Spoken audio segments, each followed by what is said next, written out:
Enough, I got some prepared questions, and we're just gonna go through each of the panel members. And if you have questions, please keep them in mind, because I wanna open it up for you as well. And we'll start off with, first off, I want you to describe the best quiz practice that you ever led or participated in.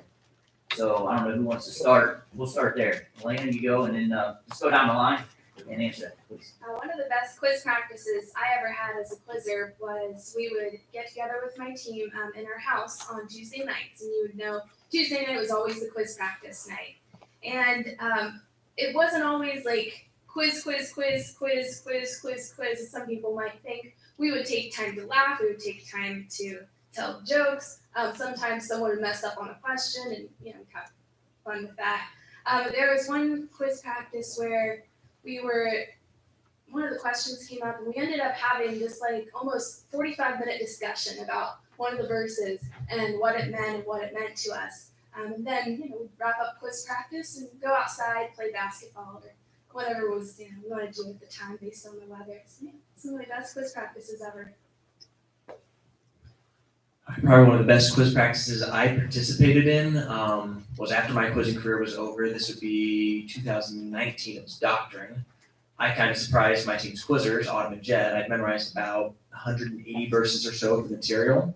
And seeing I quizzed with them in 2016 and Autumn 2015 and 2014 as well, I quizzed against them this time. So we got to have a little bit of a competition there where they're like, oh, we get to go against Stephen for once. And that was kind of fun because they weren't expecting it. They wanted that practice against someone where you're quizzing more than just the Phantom Ghosts team, so to speak, because that can get sort of, I don't know how it is, you get used to it, but then when you have something actually physically there quizzing against you, it made it fun for them, and they really enjoyed that.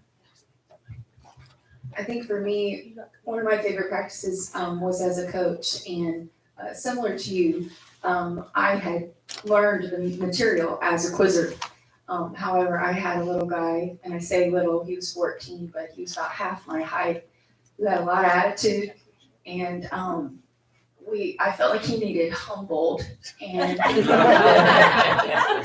because what I wanted to say was, if you were half as good as you thought you were, we'd be well on our way to nationals, but we were far from it.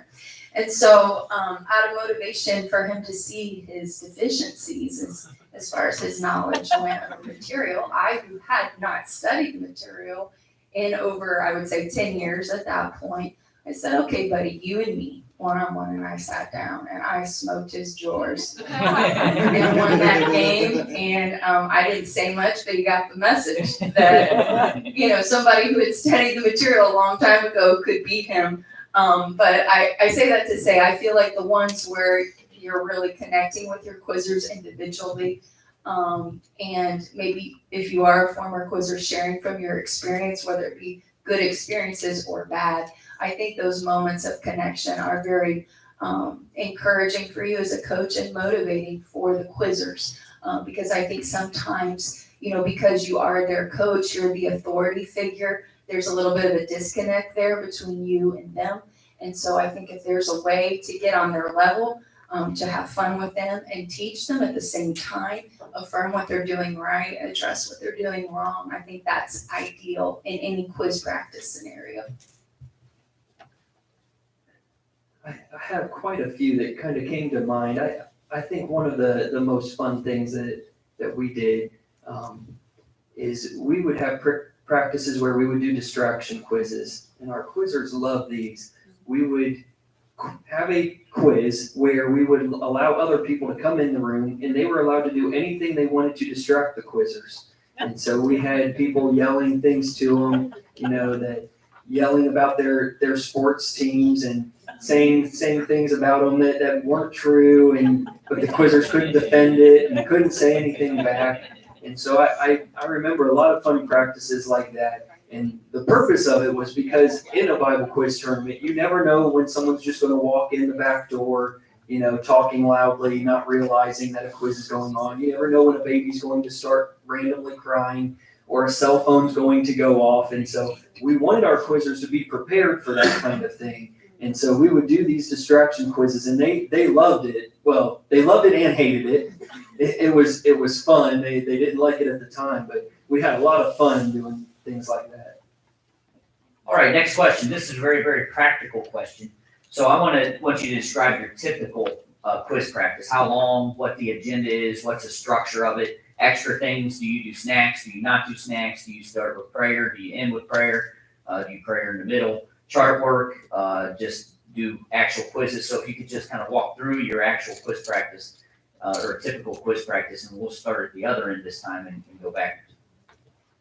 Well, I haven't technically coached for a few years, so I'll just focus on one part when it comes to finding a time to practice. So most of you guys have probably already started your quiz season, so you probably already dealt with this. I know at times we had trouble, deciding what works best for all the families, when's a good time to have practice, because everybody's busy. And it's hard to find, especially if you want to do an extra night of the week. If you have a smaller team, sometimes that works well, doing the extra night of the week. If you have a large team, sometimes it's hard to get everyone together. Do you do it during a church service or not? I guess I wanted to bring that up. I just want to caution if you do it during church services, like especially on Sundays. I know some teams that have done that it didn't work out so well because they found that it ended up being you had like the church youth group and then you had the quizzers and it separated them. I just want to caution against doing anything where you feel like they're separated from the church, from the youth group, things like that. We always found we did it on church days to save a trip. We always did ours before church on usually Sundays and Wednesdays, or just one if you can only do one or the other. But we always found that helped with parents not having to travel an extra time. So just kind of throw out some ideas. You have to do what's best for your team and for your families, obviously. And you have to work through that, but just thought I'd hit on that. Well, I'm over both the junior and senior for the time being. But we've always done it on Wednesday night before midweek service. That has always worked well for us. And so we do senior practice about 4:30. We'll start having practice at 4 come January. When we do more verses, we're kind of easing into the routine as part of the logic there, especially with the holiday season. But we have practice from about 4:30 till 6. Part of my carrot, if you will, my incentive for the seniors is they get to go to dinner after practice. I have a couple coaches who load everybody up in the van and make a Chick-fil-A run, to get them back for prayer before youth service, things like that. And it seems to really motivate them, especially while there's no tournaments right now. They know that they have that social element every week at practice, and that helps us. And we typically, depending on how many quizzers I have and how the divisions line up, I will have the intermediates quote while the senior, the experienced quiz, and then we switch.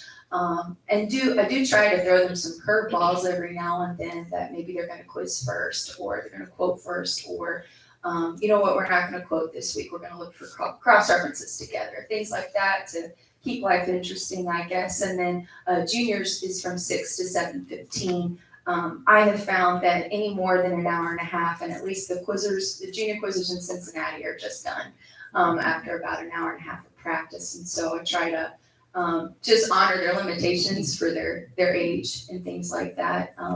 I try to have everybody pray before we quiz. However that plays out with that particular practice's schedule, I find that the beginning's usually kind of chaotic. Maybe it's not for you, but for me, it's like herding cats. It's unbelievable because some of them, they've been doing it for years. And I'm like, how do you not know what we're doing right now? You know what I mean? It's just like, hey, we do the same thing every practice. But, so where I just feel like it's a good moment before we quiz. You can kind of feel kids focus a little bit more when they know they're about to answer questions and things like that. And I do try to have some type of devotional element for both teams at some point. In my heart, it would be a strong 5 to 10 minutes. Let's break these verses down. Let's, get into the Hebrew, whatever, with the seniors. But if I'm honest, most of the time I don't get that far in my preparation, just as a coach. But I do want to have an element where I'm intentionally circling back to the fact that this is why we're doing this.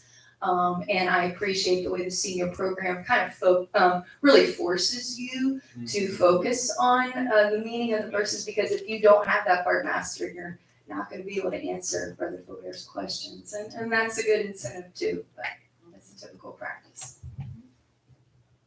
All right, for us and our experience at our church, it's been very varied depending on where we are. Of course, the juniors, they're a lot more, I don't want to say game oriented in the sense of that, but there is that element because I'm coaching a junior team this year. They're not super into the questions yet because we have 2 first-year quizzers, one of which is my nephew, another of which is another girl in our church. But they're sort of getting the questions, and that's fine, but we're focusing on other minor drills. I went back to drills that I did when I was first starting juniors when I was 8 in 2006, which is like buzzer drills. We just take a random word, color, whatnot, blue. We'll go through a list of colors. Whoever hits that buzzer first on blue, just get them used to hitting that buzzer. Or the color's green, so they have to focus on what you were saying and knowing when to hit. And if they get really good at it, they'll start watching your lips and they'll know what you're gonna say before you say it. Other issues with that, when I was in my mid-senior years, that's when we more incorporated charting into the practice itself. Notably, when I quizzed with Toledo in 2013, they took the time to actually make it a competition of their one-time words, which they wrote out on white cards, and you sat through there, and I got killed. And that's what really motivated me to do charting, because I don't like losing, didn't like losing, and Toledo literally beat that into my skull. And then when you got to the later years of quizzing, at that point, both myself and my teammates were charting, we were studying on our own. We got to that point where literally our practices were, we sat down and did nothing but quizzes for an hour and a half. So my encouragement in this sense is an ideal quiz is what your team needs. They may need that 15 minutes they're doing buzzer drills, 15 minutes they're doing echo drills, 15 minutes they're doing charting, 15 minutes they're doing quoting, and 30 minutes they're doing quizzes. They may be at that point where you may only have to do 3 things. And then if you have a really experienced team, if that time comes, it may come to the point where you're only doing quizzes. So my encouragement would be make sure you're fitting to what your team needs. If your team needs that, break it up. So I don't sit in on a ton of our practices, but this is what my church does. Our senior quizzers come and they quote their new verses in between our Sunday services. And that frees up time on practice night to actually really get down to practicing. So our practice nights are Thursday nights unless there's a schedule conflict. But everyone knows Thursday night is the practice night. Thursday night is the practice night. You can't come, I'm sorry, Thursday night is the practice night. Because we've done it before where we try to accommodate everyone's schedule, and then it's Monday night one week, Tuesday morning another week, and it's just chaotic. So set a night, make that your practice night, your practice time. Whoever can come, and they'll make it a priority to come. For our juniors and beginners, they practice on Wednesdays. They come in before church, and sometimes they'll practice a little bit into church, and then we'll let them go to the children's church. That's easier on their parents who are very involved with the junior quizzers. We do, for the juniors and beginners, you have to make sure there's wiggle time in there. And I'm not just saying like extra time for things, like actual wiggle time. Like they get up, they play a game, they move their bodies, something so they're not sitting down staring at someone holding a buzzer, because if you have 4, 5, 6-year-olds, that doesn't work for them. They get tired. Keeping your junior and beginner practices short, especially for the younger ones, is great. They say that your attention span is your age, so give or take a couple minutes onto that. If you have a 5-year-old, they can probably only focus for about 6 to 7 minutes. Then you need a wiggle break, and then you can go back into it. Does that go down as you get older? I think I peaked a long time ago. Somewhere in your mid-20s, probably. I'm not sure if I made it to 20 minutes ever. Thank you. So some of you guys touched on the next couple questions, and then maybe a very short answer because you touched on it in the last question. But do you use stations for quiz practices? And if you do, maybe just explain how you use them. If you don't, it can be a simple no. And once again, the next couple questions you might have touched on in the question you just answered. So we'll start with Kristen. So yes, we do. One thing I didn't say that I'll just add is get all the help that you can to get the most out of your practice time. It's very difficult when there's one or two of you, especially if you have, I think I have 8 seniors right now, and so it's challenging. It's all hands on deck to get the most out of an hour and a half once a week right now. And so we typically, but what I do, because I'm trying to develop my coaching staff, because I don't want to do junior and senior forever and ever the rest of my life. I want to be involved, but I don't want to be completely involved at some point, is I rotate what coaches do, because I want them to have experience quiz mastering. It's good for your kids to hear different people read, even on a weekly basis, even in the context of you're in the church, to adapt to different quiz masters, because I've seen where kids get to extravaganza or something and there's a quiz master that reads really slow and they're just not used to it and it's just killing them. So I think little tweaks like that where even you're developing your staff to someone else does the devotion, someone else, is keeping score. So everybody, including your coaches, are developing those necessary skills every week. In my later years, we didn't use stations, but in juniors especially, we really, really did.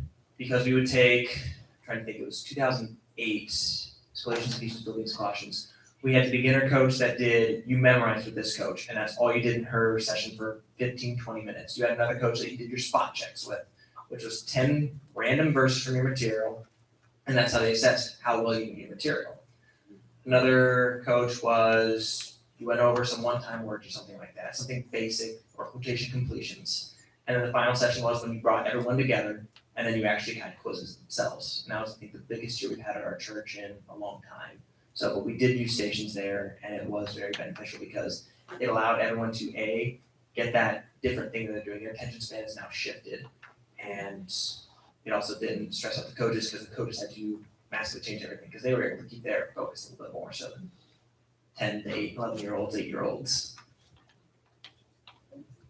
Yeah, so I remember my last year of junior quizzing, we had about, I want to say close to 15 to 20 juniors and beginners. It was a lot. So we had to use stations. We had no other choice. You couldn't sit all of them in one room to do one thing. So yeah, we did stations. The more quizzers you have, I'd say stations is a great idea, especially if you have the coaching staff. If you don't have the coaching staff, at least shaking up what you do. So like, we're gonna do 10 minutes and we're gonna do a quiz. The next 10 minutes, we're gonna go down the line and you're gonna quote. The next 10 minutes, we're gonna play a game. You have to do it all yourself until you get more staff. I'd say most years we didn't have enough quizzers as a coach to do separate stations. We did things as a team. Usually toward the end of the year though, you start to have a separation in quizzer abilities.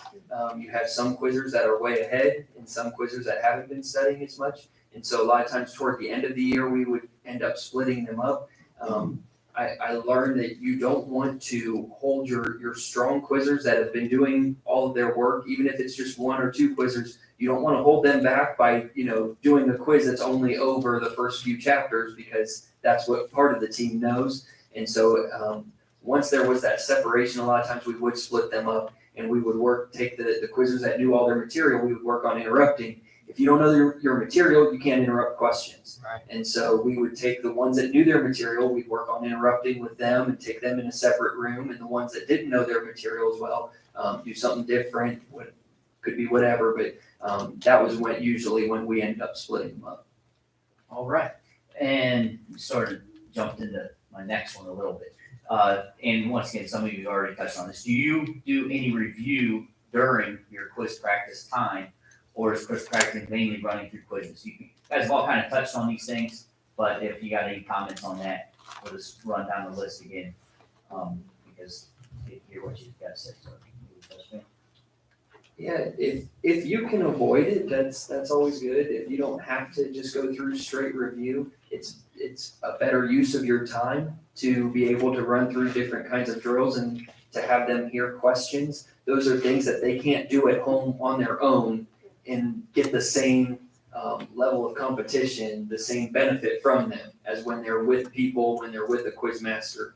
And so sometimes you don't have a choice. There are times that quizzers just simply don't know their material well enough and you have to kind of go back.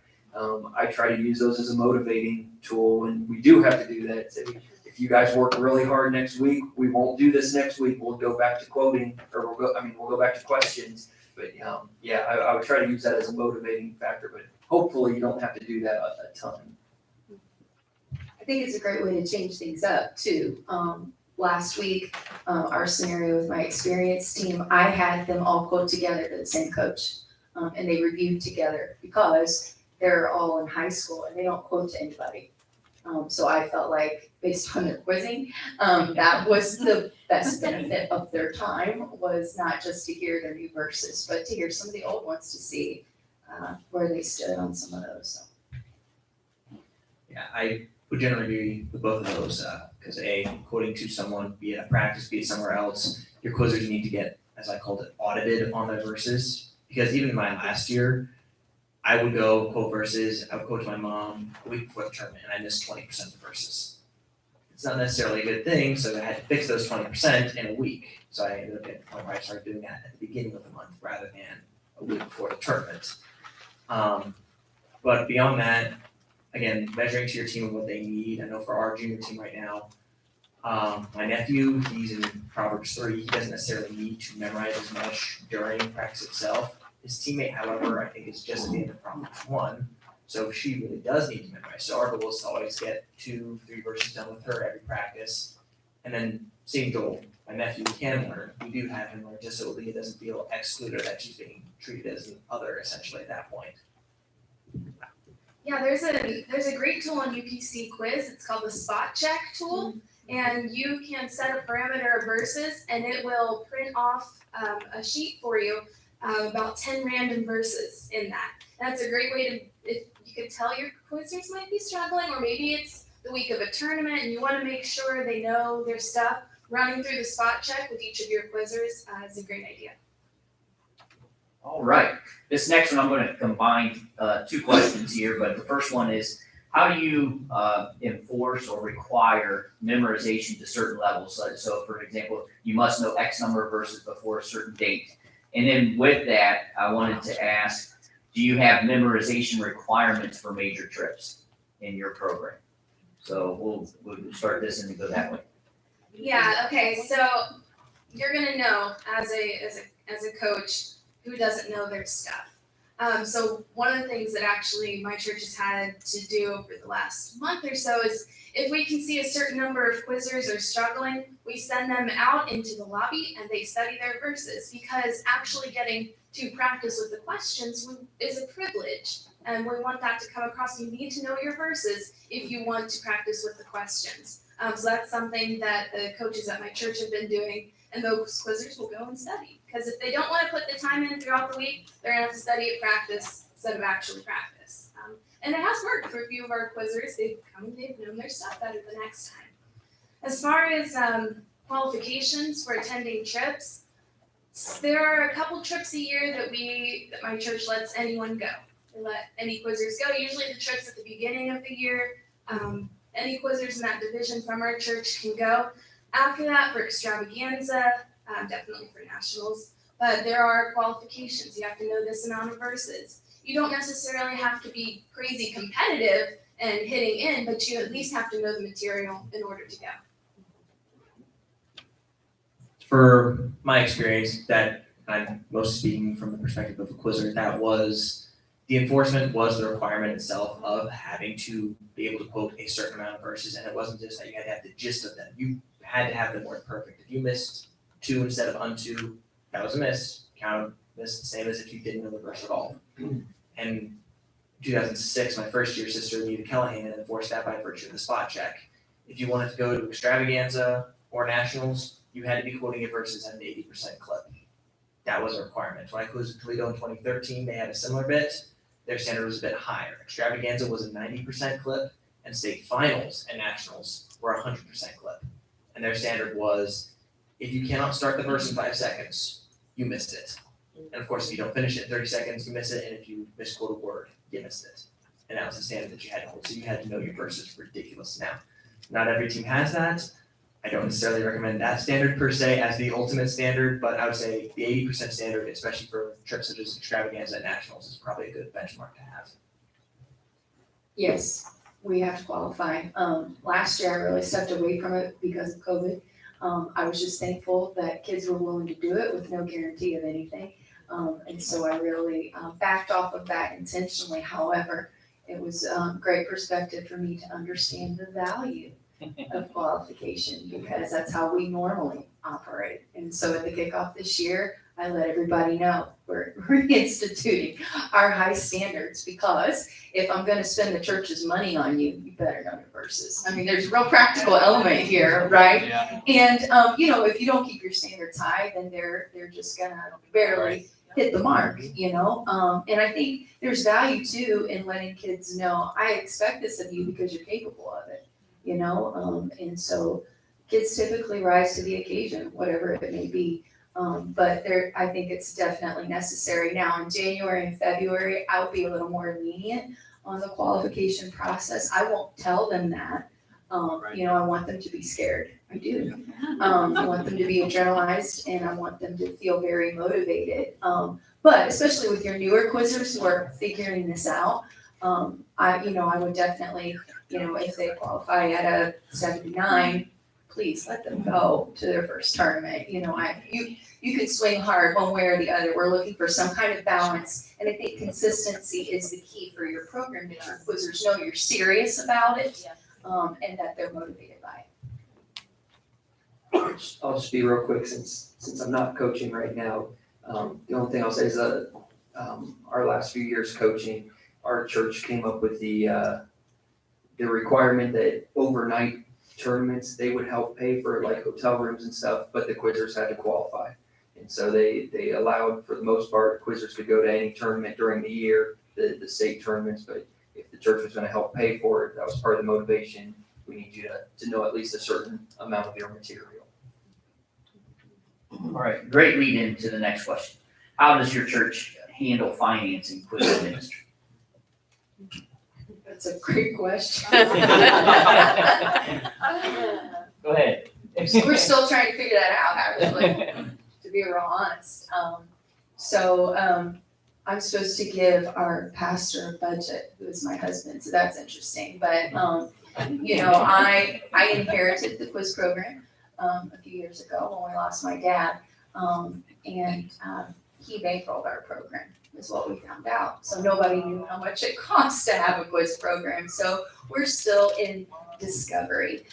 However, I'm very committed to covering registration, gas, and as much fun as possible in terms of what our quiz fund covers. I think juniors is a unique scenario because with juniors comes parents, and we're just not able to pay for their rooms. I would love to do that, but we're just not in a position to do that. And so our quiz fund, our goal is to cover all expenses for the coaches. I think that's a minimal way to appreciate people and their time.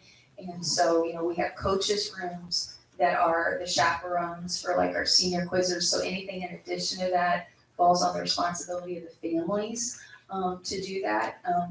With our seniors, we have flown to tournaments. I have to ask for help. I hate to do that once again, but I think you just have to define what you feel like you can cover, what is realistic as far as the church is concerned, and communicate that to your quiz families as soon as possible so that they know. I agonize over it because I want to pay for everything from the church, but I cannot. And Tom is quick to remind me, it's like any other extracurricular activity. People will pay for hotel rooms to go to soccer tournaments. It's really okay to say it's your responsibility. So I will say that I asked this question, for the last few years because I'm trying to figure it out for Calvary now. But it seems to me that every scenario is different. We have 2 major fundraisers, and locally we are limited to how many we can have. And so we have 2 major ones that we try. We know this is our number we're hoping for between the 2 programs, and we're trying to cover as much of that as possible. The church has an amount that they give us to begin the year to kind of kickstart us and help us get going. But outside of that, it really is our responsibility to figure it out. So. I'll just be real quick again. The doing fundraisers is something that's always possible. We've done the last couple of years, we've sold Buckeyes, and they, Nyla's a cute little girl, and when she calls up her family members and says, "Do you want to support my Bible quizzing?" It's hard to tell her no. And just one fundraiser, covered a lot of their expenses for the whole year. A lot depends on your local church, though, what the church is able to do. You guys have an answer? I am discovering that a lot this year. I do know, apparently, as of recent years, I should say, our church has begun to cover the deck of verse cards itself, because for our junior quizzers, my nephew and Aaliyah, who is the other quizzer on the team, I bought the cards myself, and then the church reimbursed me for that, which I was not expecting whatsoever. I mean, by all means, I'll take it, but I wasn't expecting that at all.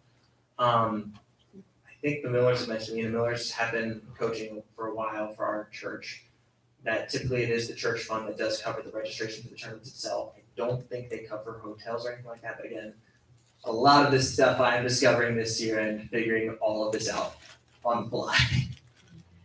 Our church does several fundraisers throughout the year. We work at the county fair. We have a booth that we set up, and the quizzers man the booth, and we usually get all proceeds from that. So that helps support a lot of us. You can find a county fair or something near you that would let your church come in and serve food and get the proceeds from that.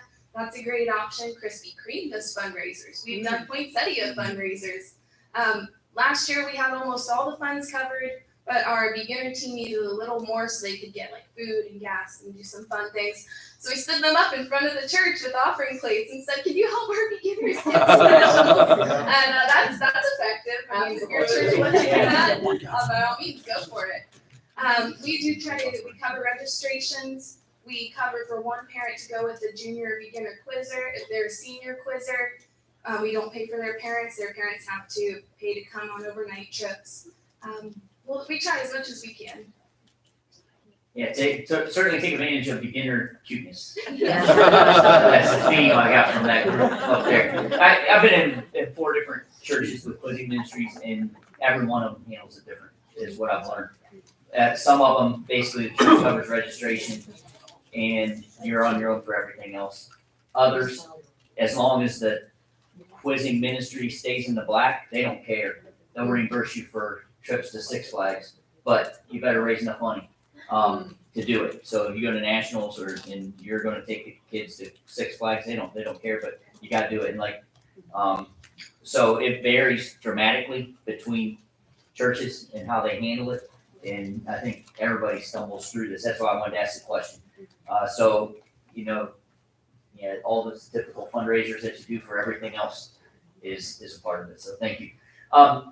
Got a couple more. We got 7 minutes, so we got to move along. I've got 1, 2, 3, 4, 5 more questions. So how do you practice interruptions? Stop reading the question. Yes. Force them. Just make a line where you want them to interrupt itself, because especially for people that have been quizzers, which is all 4 of us, we know where a question should be interrupted, so we get to have that ability to say, hey, based on the pattern of the question, this is where they should be getting. The most effective thing that I found was to take a quizzer by themselves and take one question type at a time, 1 point value. So this especially worked for junior quizzers. I just read, 50 direct 10-point questions in a row. And when they keep hearing them over and over, they start to get the pattern, because questions have patterns to them. The more questions you hear, the more you're going to know how to interrupt. And so after they perfected those 10-point direct questions, now I do 20-point direct or 2-part and work my way up until I've done every kind of different question type. And when they just hear the same question type over and over and over, and all they're doing is practicing interrupting, it doesn't take long before they can start interrupting everyone at a good level. Yeah. And as you get further advanced and see if you can't interrupt, you're not going to get in at all. So, and if your practice is no one's willing to interrupt, you got to force it. And I think that's, kind of what they're all saying. But you got to force the interruption, or it's not going to work. So how do you determine what your teams will be for a tournament if you have more than 3 quizzers? So what I'm asking is, you know, say you got 6 quizzers. You could go with 3 teams of 2, you could go with 2 teams of 3. Say you got 5 quizzers, you could go with a team of 3 and a team of 2, you could go with a team of 5. That's that. So I just wanted the preference to that question is, how do you guys determine how you break up your teams? And, you know, so is it all the best ones are together? Is it the best and the worst are together and the middle are together? Is it, do you just try to get as few teams registered or as many registered? That's what I'm trying to get at. So if you kind of go what your philosophy is, or your church's philosophy is, with that. Yeah, so every quizzer is different, and not all quizzers work well together. So you've got to know your kids, you got to know your quizzers. Some of them may not get along. Sometimes it's good to put siblings together on a team. Sometimes that's the worst idea ever. So know your quizzers and decide from there. As far as when you have a lot of great quizzers, it's really just going to depend on who's got the commitment level, who's great at what types of questions. That's really, there's no set formula for this, is what I'm trying to say. You got to determine that as a coach. To go right along with Lena, there really is no set formula. I mean, different years you can look at how things should have been or could have been. I know my dad had mentioned to me 2016 for about half the year we had 4 quizzers. And he mentioned that with Autumn and Jed being younger and more introverted, he wished that he put them on their own for the majority of the year, being January, February, March, April, May, like all the district tournaments until state finals, to help them develop more to where they were the ones hitting the 10s and 20s themselves and not relying on someone else to do it for them. And putting me with Christian, who was our first year quizzer, he didn't know what to do. Because on the flip side, that also gets your captain at that point more used to the pressure of being there. So it depends entirely on your teams. If you have all those extra quizzers, sometimes it may be best to put your best and worst together. Sometimes that may not be the best idea. You may not have the church finances to do so. So whatever is best that you can, financially wise from your church perspective, afford, do it, especially if it helps develop your quizzers. I think you just have to know what your sole motivation and goal is every season. Is it just about winning, or is it about developing your quizzers? And so I think once you settle that in your mind, that makes some of these decisions easier. Is what's best for this quizzer based on where they started the year, their lack of experience, or their experience, and that helps you form your teams. Yeah, and I always keep in mind, winning the tournament in February, to me, is not as important as winning the tournament in June, winning state finals. So early in the year, if I've got 4 quizzers that are working hard and all of them can interrupt, then I'm splitting them into 2 teams to get them the most exposure possible. It might weaken, maybe together, they'd have a better chance of winning first place, but at that point, that's not my goal. Like you said, that's not my motivation at that point. I'm trying to develop them throughout the year. State finals, I want to put my best team out there. I want to put, if I've got a bunch of quizzers, I want to put the best ones on a team and have the best chance, because I tell them that's what we're working for there. Thank you. How do you deal with quizzers who have fallen way behind? Can you? I can incentives, money incentives, food incentives, going on a trip incentives, whatever you can do, find something that works for that quizzer and give them an incentive. I say pull them close, figure out why, usually there's a reason. And sometimes it's a spiritual one, where, the word just has a way of drawing out the weakness and maybe even the sin in their lives. And I think it's a time to really be listening and observing just their behavior. And I think that those are good moments to get to know your quizzer, not just as a quizzer, but who they are and where they're at in their lives and just the areas that maybe God's working in. So I would say just pulling them close, looking for ways to spend time with them or work with them in a practice scenario so you get a better sense of why that is. One caution, I might have alluded to it a little bit earlier, is I learned the hard way, don't cater to the kids that are far behind, and I can't think of the word. Don't pull back the quizzers that are working hard because of them. That's something I learned. I used to, well, this quizzer only knows through chapter 2. All right, we'll just quiz through chapter 2. That way we're doing quiz verses that they know too. And I learned the hard way. That's not the best way. I don't want to hurt my quizzers who are working hard. and who are putting in the time, because I'm trying to cater to them. I want to bring them along. I want to do just like Sister Ellis was saying, I want to do those things and bring them forward, but I don't want to do it at the expense of my quizzers who are working hard. To add on to all that, again, it's going to depend on the quizzers, like Sister Ellis said. I know the one year that I got behind on my material and I ended up joining the Toledo team going to state finals in the May tournament. I did not know the last 5 chapters of the May tournament's material all that well. I sort of had a familiarity with them, so she looked at me right in the eye at that tournament when she found out that's when when she said that I could quiz with them for the June tournament, for state finals, I should say. She said, "You're texting me every day. What you do? You will do so 7 days a week," and I had to. And that was a massive motivating factor when I knew I was accountable every day to someone who I was scared to death of.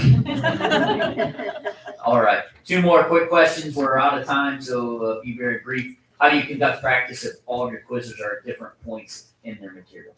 Is there anything you do which kind of expands on what you just talked about? I mean, I agree with what Austin said. Whoever's furthest along, I think you mote everybody that direction, and just keep going, and hopefully it is incentive to, hey, this would be a lot more fun if you guys knew these verses. You wouldn't have to just sit there. That's right. Sit there with your face hanging out is what my dad used to tell me. Any other comments? Yeah, just there's a principle when you're learning how to be a teacher, where if you're ever teaching multiple grades, multiple ages, Sunday school teaching, you teach to the older ones or teach to the ones who know more, because the younger ones or the ones who know less will get something out of it. All right, last one.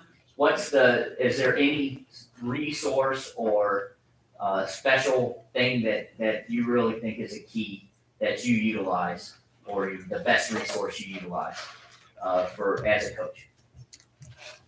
I would say investing in good questions, if you're able to do that. I think at the end of the day, good questions that are reflective of what they're gonna hear at tournaments, and so if that's a budget decision, I would prioritize buying good questions, because that is what prepares them for the tournaments you're taking them to. Other people, coming here is a good start. You're learning, hearing different ideas. I'm hearing things that, I didn't do as a coach, and I'm like, oh, I wish I would have done that. And then just talking to other coaches, find out things that they do.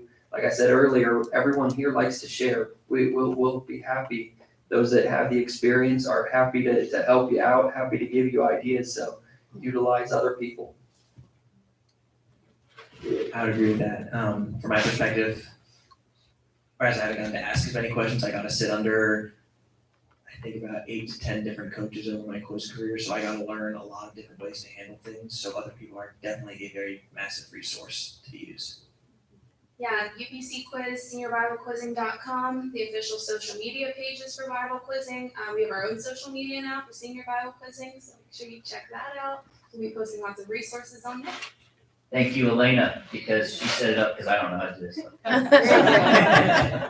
All right, and so that's a follow-up question. How do you get good questions? You ask other coaches who they're buying from. Cindy Bounce is a great resource for that. That's who I ask. But so yeah, I ask around, teams that are doing well, hey, who do you buy your questions from? Because obviously they're doing something right. Their kids are prepared. They're writing good questions, and that is part of it. Thank you. Sorry, I went over a couple minutes. Hopefully this was beneficial. I did not get to any audience questions. Is there something burning in your soul that you're just dying to ask that I didn't cover? For the beginners, I have some very young beginners. Like there are 2 beginners that are 6 years old and one that's 4. I'm having trouble motivating one of the parents to make sure one of the 6-year-olds have the material, but she really wants to do it. So how do you handle that?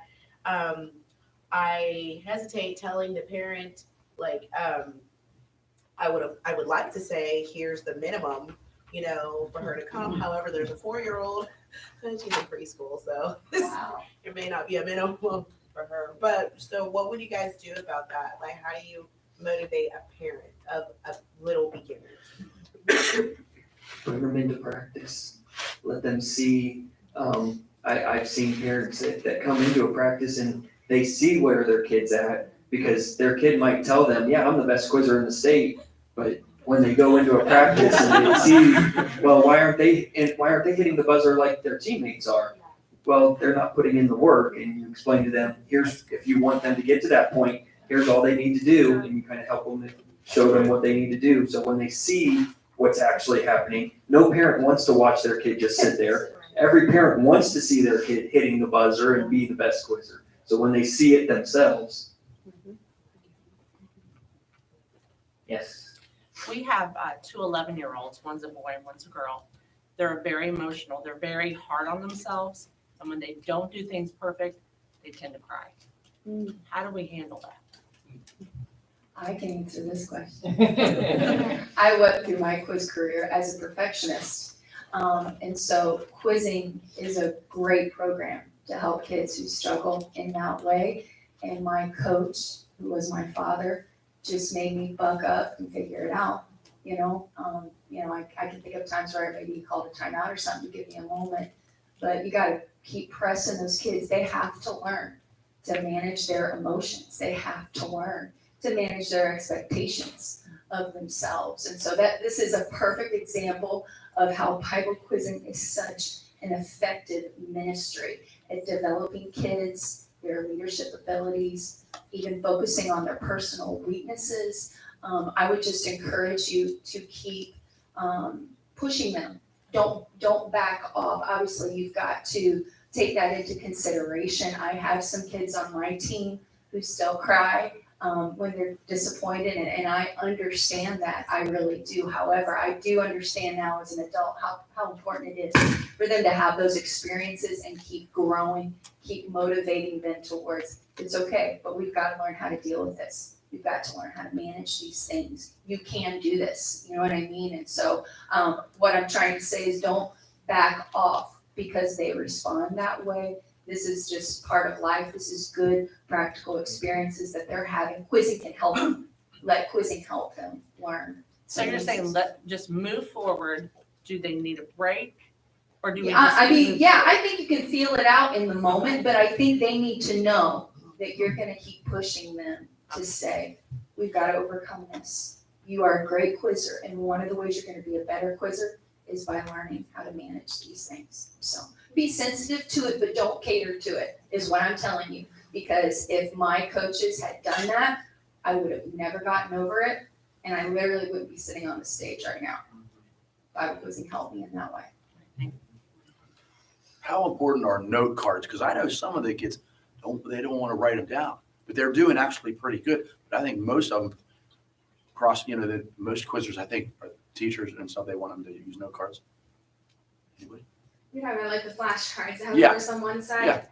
As a quizzer, I found learning by verse cards the most effective. I know great quizzers who use the flip chart books, the little pocket verses. Sometimes they use the big sheets. I always like the verse card because you have the verse on the one side and the reference on the other side. So it's easy to practice more with that. It's going to depend on the quizzer and their learning style. I think they're extremely important. I think flashcards are the best tool for a quizzer. For one thing, to be able to randomize the verses and not just try to quote them through an order, but also to make stacks. I always had 3 separate stacks. These are the verses I know perfectly. By the end of the year, I could quote them once a week because I can quote them all within 3 seconds. I can quote this. I had a stack for the ones that I had to think about, stack for the one where there's a word that I kept getting wrong. It's hard to keep those organized when you get to a large number of verses, but when you have flashcards and you have separate stacks, and I know this pile I need to do every single day because I keep missing the same words on these ones, I think, to me, those are the most important tool for a Bible quizzer.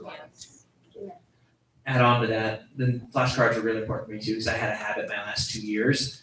I actually kept 2 decks of verse cards at any given time. I had one that was completely randomized. I could be quoting Romans 1:16 1 second and Romans 3:2 the next. The second deck of cards was explicitly, I went Romans 1:1, Romans 2:1, Romans 3:1, 4:1, 5:1, 6:1.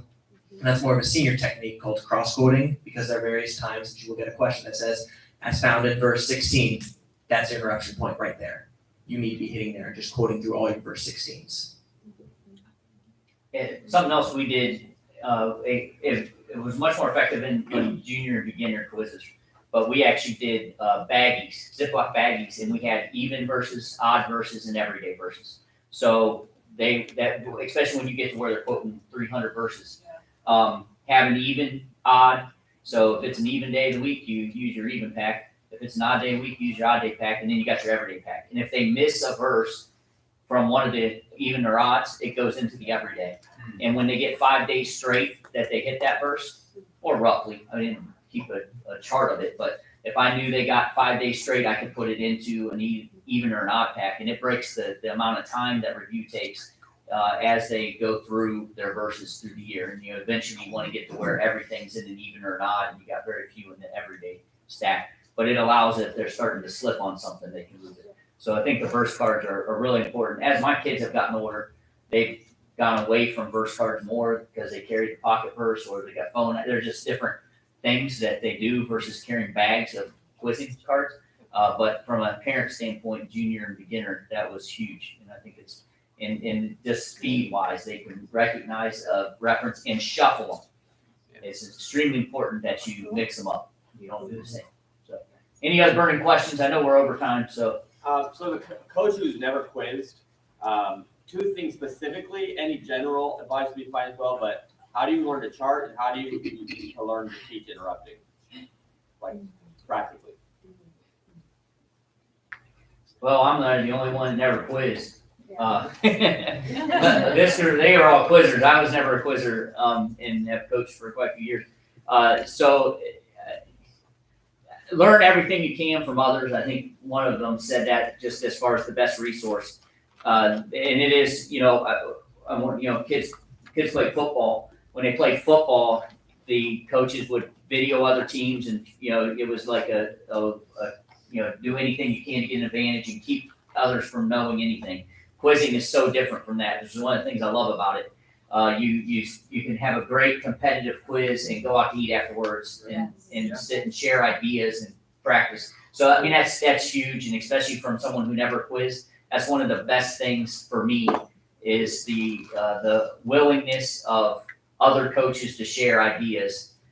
So try to network, try to scrimmage as much as you can, especially with good programs. And there's so many great programs in Ohio. If you got other churches close to you, that was huge for me because once again, I didn't have a clue what I was doing, and learning that. And then as you learn that stuff, what they said about as far as practicing interruptions, where does that need to be interrupted? You can learn that even if you didn't quiz as a coach. And I would do questions where I marked where the interruption point is, and it's based on the key information you need. So as you find out what that key information is, that you can determine.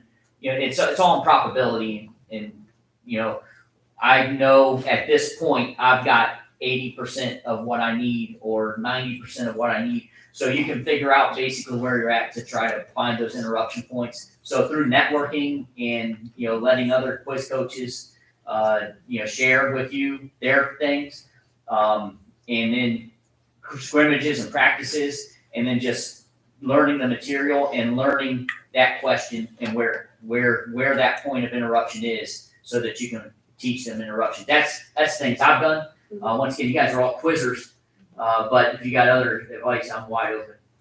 Advice that I'll give, because my mother was probably the biggest force behind me, and unlike my father, she was not a quizzer.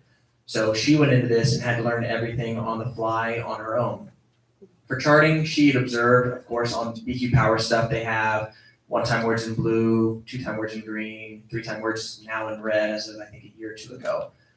So she used those as she went out and found the other verses, gave me places to learn them. Eventually we started buying BQ Powers. They used to sell little 1, 2, and 3-time word cards. I think they've moved that over to an electronic format now.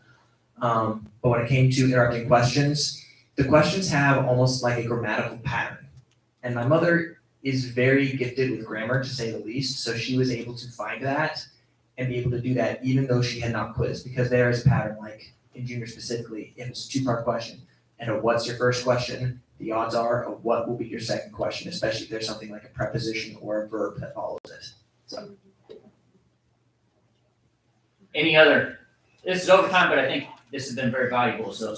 Real quick, Absolutely. so obviously using the tools and what we're learning here in networking to create a robust team is the goal. However, in situations where you've got two people on a team, or a few, I guess it doesn't matter, but you have a strong quizzer, and then you have quizzers or a quizzer that might try to ride the coattails of another quizzer. And so how do you not punish the quizzer that's really strong because you need a team, while also making sure that the other person doesn't necessarily benefit from all the hard work the other person's doing? I can answer that, because I've been in it a lot. I was trying not to answer questions, because I really look at these experts, but you talk about the emotional, and this one fits, and then it was kind of burning in me since you asked it.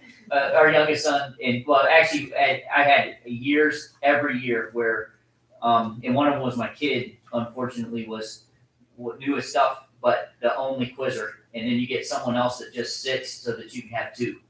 And I don't know that, from my experience, I don't know that you can do anything, because you have to have two quizzers at the board. And so one year, in beginners, my son's partner did not answer a question the entire year. Extremely shy girl. She knew her material. She did not buzz in one time the entire year, because she was just scared to death. I couldn't let him answer any 10-pointers. And at the end of 10 pointers, after he listened to that other team buzz in 6 times, I think it's 6 for juniors or beginners, 6 times and answer the question, it's only 60 points, which is 2 of the 30-point questions. But in his mind, as a little kid, he was in tears, crying, having a complete meltdown, because I'm so far behind. They just answered all these questions, and I'd have to call a timeout every time at the beginning of the 20s, because he had to get a grip on it. He just was totally lost. And look, it's only 2 of your last questions. You needed to sit there. You did a good job. You can still get this, and just to calm him down. So we talk about the emotional. He had to understand strategy-wise. I needed him for 20s and 30s. I couldn't have him have 10s, but he had to get a grip on himself and do it. And although that girl was a sweet girl, she was just scared to death to buzz in, never buzzed in. But it was either that or we don't quiz, because that's the only one I had. Had a very similar situation with my other son that had a teammate that he buzzed in. I don't think he ever got one right the whole year. And at Strav, he buzzed in on a question, and I called a timeout. I said, "Why did you buzz in?" He said, "My finger just got jittery." And another time he got a foul because he slammed his head on the table. I think he fell asleep, not sure. So funniest story ever. It was the last question. You talk about coaching strategy, which Kristen's going to do. So it was the last question of the quiz. Elijah had already quizzed out his partner. Once again, had never answered a question right the entire year. We was at extravaganza. And if we get it wrong, we still win. If we interrupt it, we can't interrupt it, but if we can get it buzzed in. So I called a timeout. I told him, I said, "Clayton," I said, "look, don't interrupt this, but as soon as it's done, buzz in and just sit there. Don't say nothing." And so he did, which we lost the 15 points, won the quiz, and he took the trophy afterwards and marched across the stage with the trophy because he won the quiz. So, and I was just happy he listened to me that time. Didn't get a foul, and he didn't have jittery fingers. So just celebrate the fact that he was willing to sit up there and do it wrong. Once again, it was either that or we don't have a team. And when that's the case, or I would have had to quiz my younger son up a whole level, which means that other girl wouldn't have had a team, or she would have had to quiz up, and that helped her because the next year she turned into a pretty good quizzer. But it took her that whole year as a beginner, never buzzing in, but learning to sit up in front of people, and she turned into a pretty good quizzer later. So I think it helped develop her. It helped him learn, and to be honest, my son needed to learn to be patient with somebody that was. I think he was, I don't think he had the ability to learn, but he was willing to quiz. He was a hoot to take on a trip. That is crazy. But he needed someone that was, I think he needed that too. So I think use it to develop your better quizzer and help learn some of those key areas like patience and empathy and, challenge some of the arrogance maybe, that, my kid had an issue with. So, and I think that was part of it, and hey, you gotta do your best, and you gotta be on top of your game, and you gotta be better. good. So that you can, if you wanna win a quiz, you're gonna have to be better, you're gonna have to carry it, you're gonna have to learn how to carry some load. So, I don't know if you guys have anything else. I would just encourage you, because I've been both of those quizzers in my quiz career. And so the best you can do is stay the course with both sides of that. And again, you're thinking of the long term of the end game for both of them. You're a really good quizzer and you're not so great quizzer, because it could be that second quizzer has some kind of light bulb moment and realizes, I love quizzing. Oh my word. You know what I mean? I want it tattooed on my forehead, EQ. You know what I mean? So it's like you don't give up on them, because you realize what they are right now may not be what they are a year or two from now. And we don't want to discourage them from keep trying, giving quizzing a chance to develop them. All right, maybe one more. There's a burning question. One more. If not, we need to move on. We are over time. So we're going to keep this as a very short break. So the next session is actually in the sanctuary. We're going to have junior and senior manual, the rules. So specific rules. That's going to be Brother Span and Elena. They're going to be doing that session. And differences between junior and senior quizzing. There's huge differences in the break from junior quizzing to senior quizzing. So that's what they're going to be talking about. The way you answer a question, the way you contest, all those things change a lot. The other session is specifically for very new programs or new coaches. And that's just basically an overview of what Extrav, what nationals are. Myself and Steven are going to do that session. It's out the hall to the left, and there's a conference room there, so that'll be a smaller session. And since we went overtime, let's go to 11. Let's just go straight to noon. And the session. So there's parenting and coaching. How many are planning on joining that one? You just should give us show of hands. Parenting and coaching. The second session is going to be contesting with Vincent Beardsley and coaching strategy, which is Kristen Ellis. So how many are planning on that one? Contesting and timeouts. How many are parenting? So actually, it's about a mix. I was just trying to figure out what room would be better because one's bigger than the other one. So what we'll do is we'll do contesting and coaching strategies in here. Does that work? So let's say at like 12:05, if you're doing contesting and coaching strategies, come in here. If you're doing parenting and coaching, go to the other room. And from right now to 11 or till 12 o'clock, Extrav and Nationals overview for new coaches will be in the back, and in here will be junior and senior role manuals and the differences between the quizzes. Thank you so much. Thank you, panel. This was awesome. You guys did a fabulous job. Can't thank you enough for what you did.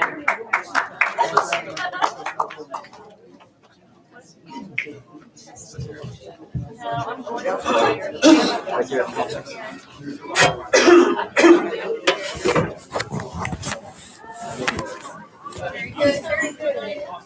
actually ask him.